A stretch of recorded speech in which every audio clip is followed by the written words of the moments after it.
Shalom saudara, khotbah singkat kali ini adalah mengenai hutang.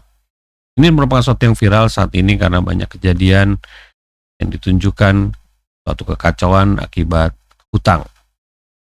Tapi sebagai orang Kristen kita harus pahami bagaimana kita menyikapi soal hutang ini. Ada satu realita yang kita tampilkan situasi saat ini bahwasanya OJK mengatakan per tahun 2021 memperlihatkan jumlah pengguna pinjol perempuan lebih banyak daripada laki-laki. Perempuannya adalah 9,4 juta atau 54,95%, dan laki-lakinya 7,7 juta atau 45,05% mendapat pinjaman online. Kasus pinjol ini menonjol di Indonesia karena mudah mendapatkan dana, tapi bermasalah dalam pengembalian karena tidak ada planning yang jelas dan tepat serta sifatnya banyak barang-barang konsumtif.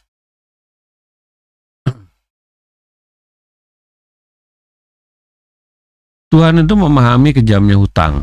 Ulangan 15 ayat 2, di sini ada satu aturan daripada Tuhan sendiri kepada bangsa Yahudi bahwasanya ada masa-masa hutang itu dihapuskan. Seperti dikatakan dalam Ulangan 15 ayat 2, inilah cara penghapusan itu, setiap orang yang berpiutang harus menghapuskan apa yang dipinjamkannya kepada sesamanya, jangan ia menagih dari sesamanya atau saudaranya, karena telah dimaklumkan penghapusan hutang demi Tuhan.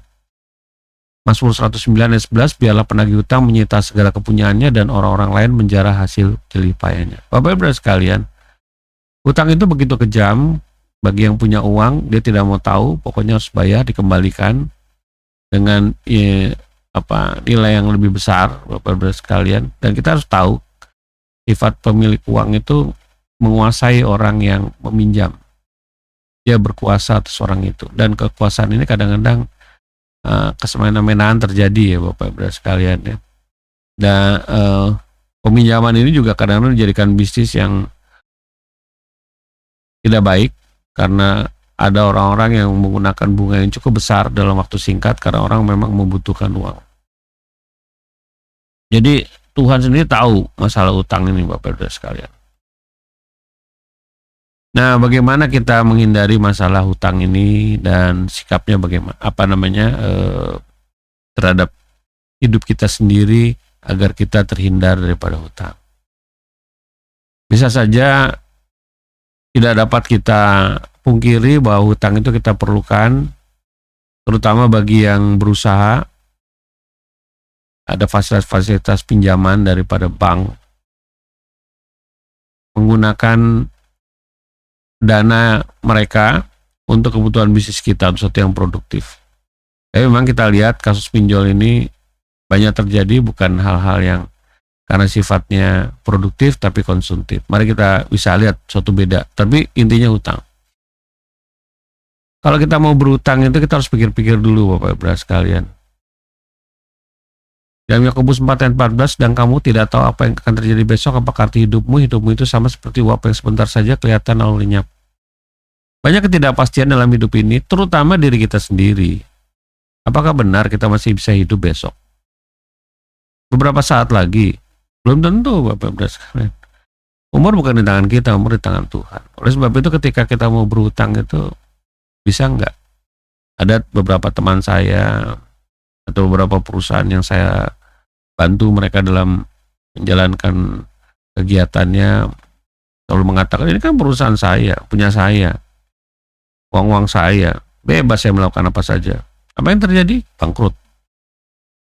Itu sombong Bapak Ibu sekalian. Kalau punya perusahaan besar merasa itu miliknya, kuasanya. Bukan, semua itu milik Tuhan. Bahkan nyawa kita sendiri, hidup kita sendiri itu milik Tuhan. Dan kita nggak bisa tentukan ya, kalau seseorang hidup itu berapa lama, nggak bisa. Jadi apapun segala, tanya Tuhan. Carilah dulu kerajaan Allah kebenarannya, maka semua akan ditambahkan kepadamu. Terkadang kita perlu sesuatu, kita tanya Tuhan, dan itu memang bagian daripada rencana Allah untuk menjalankan satu kegiatan. Mungkin hutang bukan satu alternatif yang baik Bapak Ibu sekalian. Alternatif terakhir. Kenapa? Allah Bapak kita ini Bapak yang kaya, yang tahu segala sesuatu.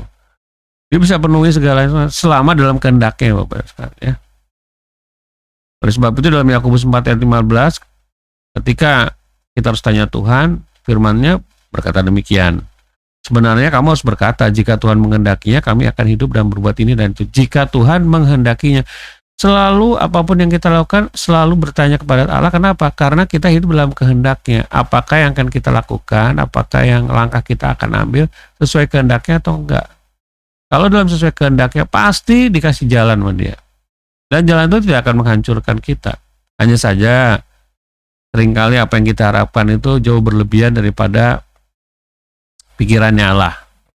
Ya. Jadi segala apapun, tanya Tuhan dulu, tanya. Jangan langsung bergerak begitu saja. Kalau perlu beberapa hari merenungkan siang dan malam, tanya Tuhan, minta tanda dan sebagainya. Itu perlu. Semuanya tanya Tuhan dulu, ya. Mau ganti handphone, tanya Tuhan. Masuk handphonenya masih bagus, tapi karena kurang tren, orang lain lebih baik, ya ganti handphone tapi pakai cicilan 18 bulan, 4 bulan. Bahaya. Yang kedua adalah sesuaikan dengan kemampuan. Di sini dalam Lukas 14 ayat 28, sebab siapakah di antara kamu yang kalau mau mendirikan sebuah menara tidak duduk dahulu membuat anggaran biayanya kalau cukup uangnya untuk menyelesaikan pekerjaan itu. Untuk menyelesaikan, Bapak-Bapak sekalian. Ini terutama yang sedang berusaha ya. Kalau kita punya beberapa pekerjaan, setelah Tuhan, tanya Tuhan. Tetapi itu pun belum bisa, tetapi itu pun harus kita kaji lagi. Kalau kita meminta jawaban daripada Tuhan, tidak selamanya apa Tuhan berkata-kata kepada kita, bukan. Melalui apa yang kita rencanakan. Kita merencanakan atau tidak? Kalau tidak merencanakan, ada pasti gagal. Pasti gagal. Itu yang pertama. Yang kedua, kalau sudah merencanakan, apakah kita akan ambil semuanya atau kita buat skala prioritas dan sebagainya, sesuaikan dengan kemampuan. Sesuai dengan kemampuan itu begini. Apakah kalau kita pinjam uang, jaminan kita cukup besar atau tidak? Yang pertama. Yang kedua, apakah putaran uang itu cukup lancar atau tidak? Ya, jangan sampai dikatakan begini dalam Lukas 14:30 sambil berkata orang itu mendirikan tetapi ia tidak sanggup menyelesaikan. Jadi cemoohan, Bapak-Ibu sekalian. Diketawain. Pengusaha kaleng-kaleng jadinya ya, Bapak-Ibu sekalian. Wah, penting usaha begini. Bahkan kalau udah kredit ke bank, beli mobil, beli hal-hal yang nggak perlu untuk produktivitas. Akibatnya apa? Uangnya harusnya dikembalikan untuk melaksanakan usahanya berkurang. Tapi tanggung jawabnya tetap penuh, Bapak-Ibu sekalian. Jadi sesuaikan dengan kemampuan. Dan Tuhan, ingat, kita di dunia tidak cari uang. Kita tidak cari kemasyhuran. Kita tidak mencari kemewahan. Kita hidup di dunia ini berdasarkan kehendak Tuhan. Apa yang Dia mau, bukan apa yang kita mau. Seperti dikatakan dalam firman Tuhan di dalam kitab Yohanes, kalau engkau berdoa, yakinlah kau mendapatkannya jika itu sesuai dengan kehendaknya. Bapak-Ibu sekalian semua, banyak, mohon maaf sekali lagi, pengusaha-pengusaha kita ini gak bertanya kepada Tuhan, maunya sendiri. Oh, sekarang lagi bagus ini, ayo kita coba ini, kita coba itu. Enggak. Maunya Tuhan apa? Konsisten. Jatuh bangun, konsisten. Kalau itu memang kehendaknya Tuhan, itu adalah bagian Tuhan, itu akan terus mencukupkan kita. Kalau dalam bisnis kita katakan memodali kita. Ya, karena apa? Usaha yang kita bangun itu menjadi bagian bagi kita, atau cara Tuhan memperkenalkan dirinya kepada dunia ini, kepada diri kita. Bagaimana kita memuliakan Dia dan bagaimana orang mulai mengerti bagaimana kuasanya bekerja. Ya.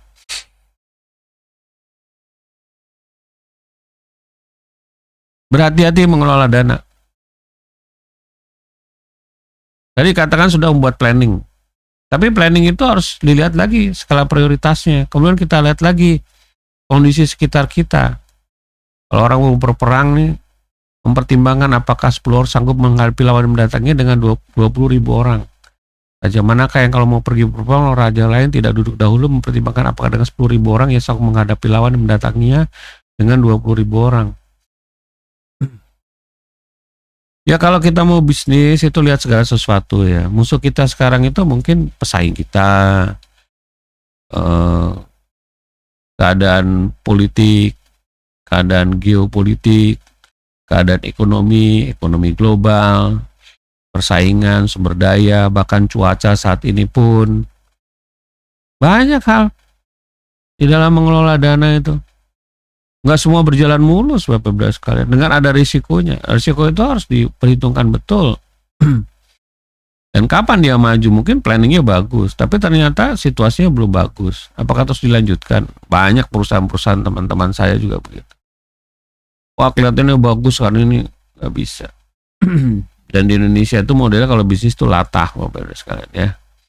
Karena saya juga mengajar ilmu manajemen dan bisnis atau kepemimpinan. Jadi alangkah mirisnya ketika dalam mengelola dana cuma ada seberapa gitu, tapi inginnya banyak gitu ya.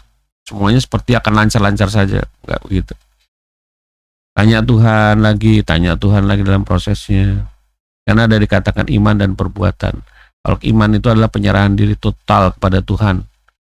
Perbuatan adalah bagaimana kita melaksanakan segala sesuatu sesuai dengan apa yang dia inginkan. Iman dan perbuatan.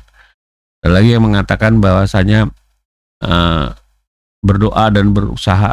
Berdoa itu ya bertanya pada Tuhan salah satunya. Dan berusaha itu kita melakukan apa yang menjadi petunjuk dari dia. Bukan tetap berdoa tapi berusaha tapi nggak nyambung.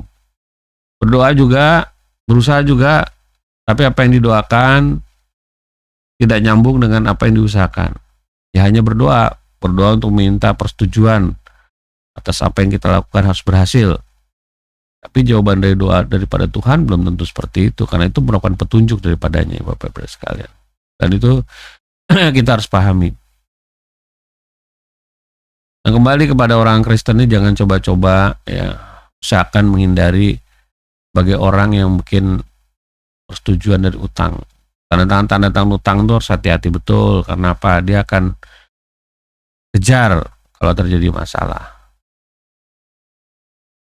Kembali tanya kepada Tuhan. Nah, Roh Kudus pasti pimpin kita siapa dan bagaimana itu menyelesaikannya. Yakinlah Bapak sekalian. Jika engkau percaya, oleh sebab itu Yesus mengatakan, "Hei, kau yang orang yang kurang percaya." Hanya orang Kristen ya ke gereja, tetapi kurang percaya. Karena apa? Karena setiap keputusan dan langkahnya gak percaya Tuhan, jadi gak nanya. Yakin gak nih Tuhan gak kelihatan kok bisa memberikan tuntunan? Berdoa ya berdoa, tapi berdoanya memaksakan kehendaknya. Kau salah berdoa karena apa yang kau doakan hanya untuk memuaskan dirimu sendiri. Sebagai menutup saya menyampaikan, karena kehidupan saya sebagai orang pendeta juga seorang pengusaha, utang memang terkadang tidak terhindarkan, tapi semua itu didasarkan atas sesuatu yang produktif, bukan yang untuk konsumtif. Nilai utang dibangun dari perencanaan yang matang, di mana jelas kemampuan membayarnya, jaminan yang kita sediakan, dan kebutuhan sebenarnya. Ada suatu keseimbangan.